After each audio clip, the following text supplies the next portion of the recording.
مرحبا بكم. لو أول مرة بتزوري قناتي شرفيني باشتراكك، كمان فعلي الجرس ليصلك كل جديدي. تصفحي القناة كما تشائي، اختاري منها المناسب لك. وإذا عجبك الفيديو ما تنسيش باللايك وشير لكل الأصحاب، وشكرا مقدما لك.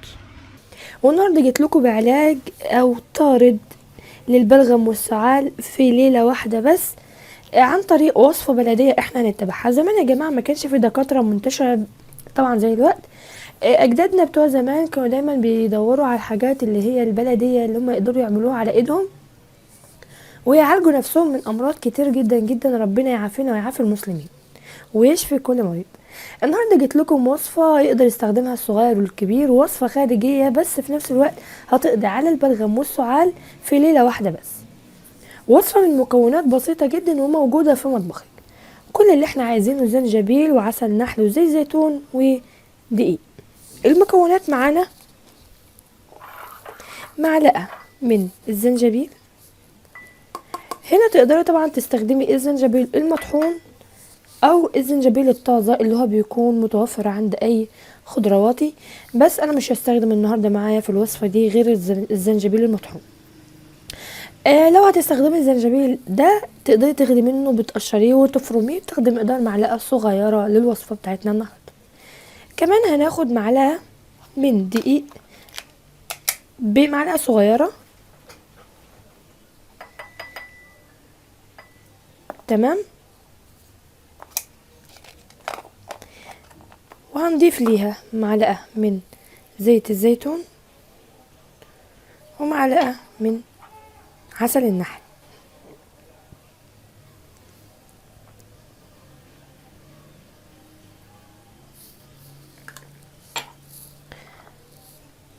هندوبهم كويس بحيث ان احنا نحصل في الاخر على عجينة.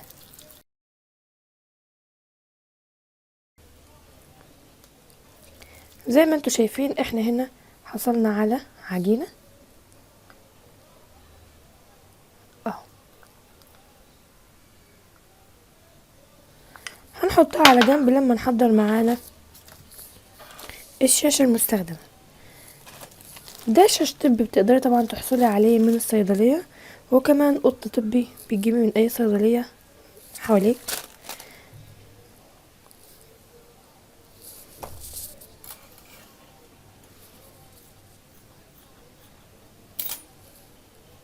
تاخدي جزء من القطن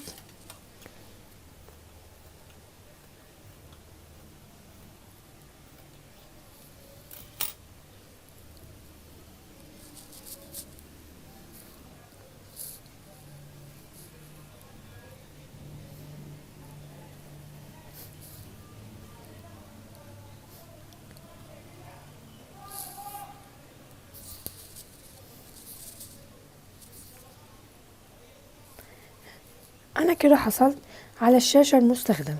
كل اللي احنا هنعمله هنضيف عليها العجينة بتاعتنا اللي احنا حضرناها مع بعض بالشكل ده.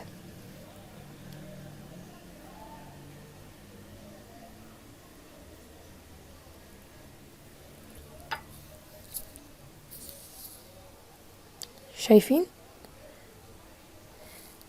بعد كده بتحطيها على الصدر، منطقة الكحة بالظبط على الصدر، سواء كنت كبيرة صغيرة بتستخدميها عادي.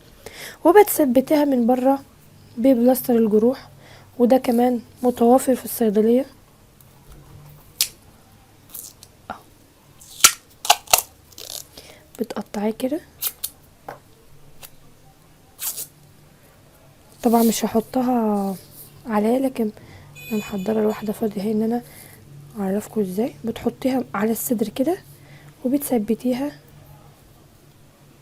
باللزق من كل اتجاه. تمام. طبعا على منطقه الصدر بتحطيها البلاستر ده، بتثبتيه. ما تحطوش دايما يدور عشان لما تيجي تنزعيه ما تبقاش في مشكله عندك او انه يوجع. لا، بتحطي كده واحده هنا وواحده هنا وواحده هنا وواحده هنا قبل النوم ب3 ساعات، وبتسيبيه لتاني يوم الصبح. بتقوم الصبح ان شاء الله ان شاء الله لا بتلاقي سعال ولا بتلاقي كحه ولا بتلاقي بلغم ولا بتلاقي اي حاجه. هي من اول مرة الحمد لله هتجيب معاكي نتيجة، ولكن لو الحالة كانت معاكي مشتدة بتكرري عملية تاني يوم وبس. يعني كل اللي انت محتاجاه هو الخلطة بتاعتنا، تحطيها مباشرة على الصدر وبتثبتيها من خلال الشريط اللاصق الطبي وقبل النوم ب3 ساعات بالظبط، وبتسيبيها طول الليل وانت نايمة. احرصي ان وانت بتتقلبي سواء كنت طفل او كبير او راجل او امرأة، وانت بتتقلب بالليل انك ما تتشالش منك، وقوم الصبح عادي انزعيها وارميها. وان شاء الله من اول استخدام بتلاقي مفيش اي حاجة عندك. شاشة طبية، وصفة طبية، وصفة بلدية رائعة جدا جدا. يا رب تجيب معاكم نتيجة، ويا رب اكون قدرت افيدكم. لو بيعجبكم الفيديوهات بشكل عام وبقدر افيدكم واوصل المعلومة الصح، ما تنسوش باللايك وشير على قد ما تقدروا عشان الفايدة تعم. انت بتاخد حسنات وانا باخد حسنات، الدال على الخير كفاعله. كمان نوروني باشتراككم في القناة مع تفعيل علامة الجرس ليصلكم كل جديد. أعزائي الكرام، دمتم في حفظ الرحمن، والسلام عليكم ورحمة الله وبركاته.